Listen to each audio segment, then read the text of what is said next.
قسمت کا لکھا ہوا ہر شخص کو ملتا ہے، یہ بات طے ہے۔ مجھے اور آپ کو وہی مل رہا ہے جو ہماری قسمت میں لکھا ہے، اس سے ایک حبہ بھی، ایک دانہ بھی کم نہیں ملے گا اور ایک زیادہ نہیں ملے گا۔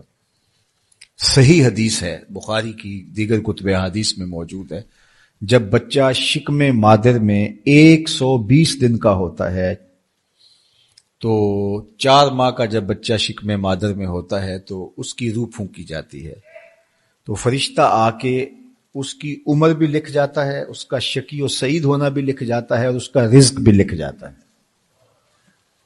تو رزق جو لکھا گیا وہ ہمیں ملے گا، اور جب جب ملنا ہے تب تب ملے گا۔ جو لکھا گیا ہے وہ بہر صورت ہمیں حاصل ہوگا۔ اب وہ جو ہماری قسمت کا رزق ہے، اس کے حصول کا ذریعہ کیا ہے؟ بذریعہ حلال ملتا ہے یا اس کے ذرائع حصول کے وہ حرام ہیں؟ تو یہ اللہ کے ذکر کو چھوڑنے کی سزا یہ ہے کہ ملا وہی جو قسمت کا تھا، لیکن دولت عثمان نہ ملی، دولت قارون ملی۔ لکھا جو تھا، مقسوم تھا، ملا وہی، ایک دانہ بھی زیادہ نہیں ملا اور ایک دانہ بھی کم نہیں ملا، لیکن اس کی سزا کاٹنی پڑے گی، اس لیے کہ حصول کے ذرائع حرام تھے۔ تو حضرت اکرمہ رضی اللہ تعالیٰ عنہ فرماتے ہیں کسبن حرامن، تو معیشت تنگ کیسے ہوتی ہے؟ بندہ کہتا ہے کہ یہ تو بڑا کما رہا ہے، لیکن کما بذریعہ حرام رہا ہے۔ اللہ اکبر۔ بعض اوقات کچھ لوگ محنت کر کے بھی حرام کماتے ہیں۔ ہم نے دیکھا کہ اس گرمی میں جو لوگ مزدوری کرتے ہیں، اور بالخصوص لوہے کی بھٹی پہ جو کام کرنے والے ہیں، کتنا سخت کام ہے، لیکن وہاں بھی جو ہے وہ چاہے 15-20 منٹ جو ہے وہ خیانت کر کے اپنے اس رزق کو حرام بنا لیں اور ناجائز کر لیں، اتنی مشقت کے باوجود بھی۔ کیتی کتری پئی کھو محمد تے سکہ بنیا زردہ۔ تو ایک سودا ایسے بھی بک جاتا اگر 2 منٹ گاہک کو دیتا، لیکن جھوٹی قسم کھا لی اور وہ لے کے چلا گیا، سودا تو بک گیا لیکن ذریعہ اس کا حرام ہو گیا۔ یہ ذرا دیکھیے، جھوٹی قسم کھانے والے کو اللہ نظر رحمت سے بھی نہیں دیکھے، اتنی بڑی سزا ہے اس کی۔ اور نہ بکتا کوئی اور آ کے لے جاتا۔ جو قسمت میں لکھا ہے وہ تو آپ کا ہر صورت میں ہوگا، لیکن کچھ لوگوں کو اللہ کے ذکر کو چھوڑنے کا نتیجہ یہ ملتا ہے کہ پھر وہ ان کے ذرائع آمدنی جو ہوتے ہیں، محنت کے باوجود بھی کسب حرام ہو جاتا ہے کسی نہ کسی وجہ سے۔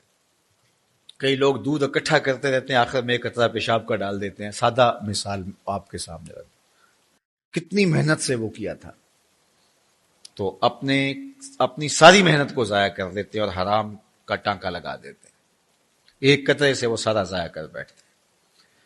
تو یہ اللہ کے ذکر سے منہ موڑنے کا نتیجہ ہے۔ جب تمہارے دل اللہ کی یاد سے خالی ہو جائیں گے، تمہاری زندگیوں میں قرآن نہیں ہوگا، تمہاری زندگیوں کے اندر اسلام کے اجالے نہیں ہوں گے، تو پھر نتیجہ کیا ہوگا کہ معیشت دنک کیا ہے؟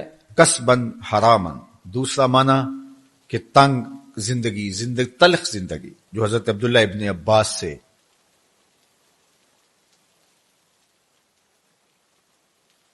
یہ امت خلیفہ بلا فصل، خلیفہ اول، امیر المومنین حضرت سیدنا ابو بکر صدیق رضی اللہ تعالیٰ عنہ کی مرہون منت ہے، ان کی احسان مند ہے۔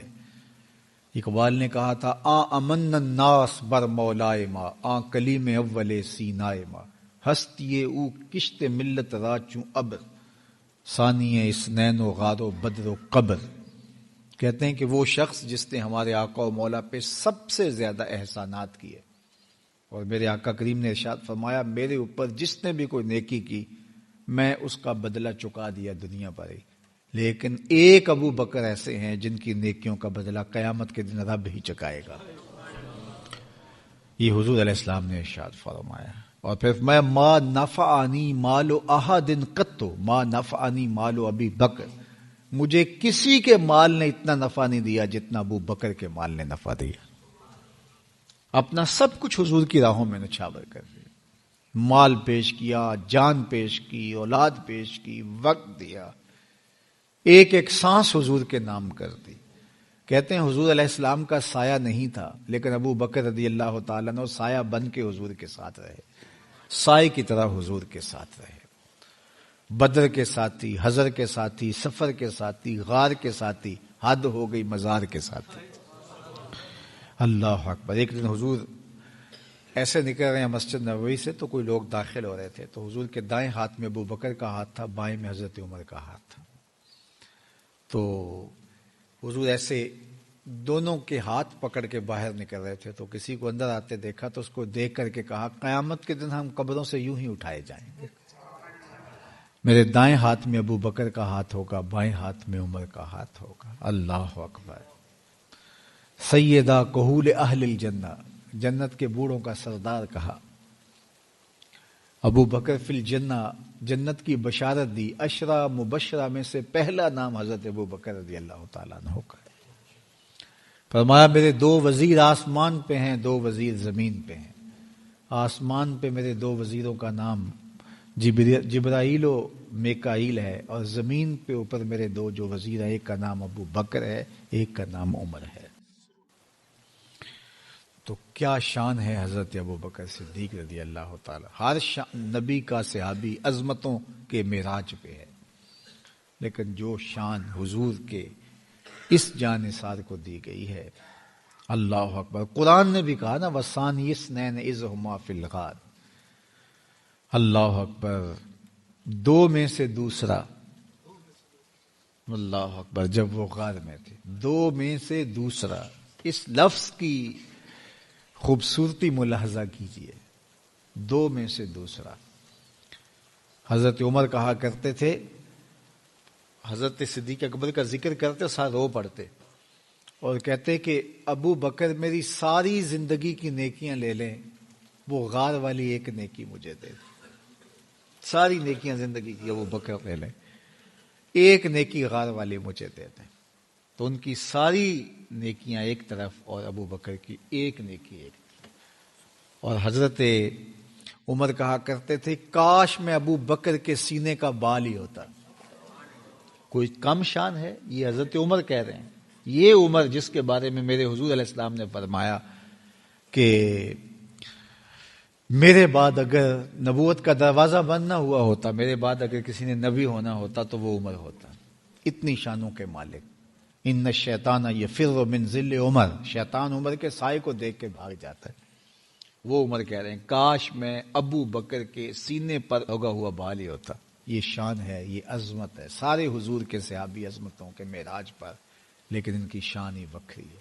کسی پنجاب شاعر نے کہا کہ سارے یار نبی دے سونے، نہیں کوئی اینا یاراں ورگا، نہ کوئی ہویا نہ کوئی ہوسی، اینا جان نثاراں ورگا، نہ اس دھرتی پیدا کیتا، اینا یاراں ورگا، اعظم شان صدیق کی دساں اکو یار ہزاراں ورگا.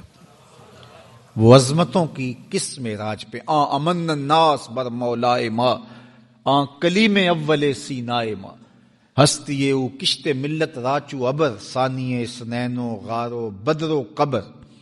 بدر کے بھی ساتھی، قبر کے بھی ساتھی، مزار کے بھی ساتھی، غار کے بھی ساتھی.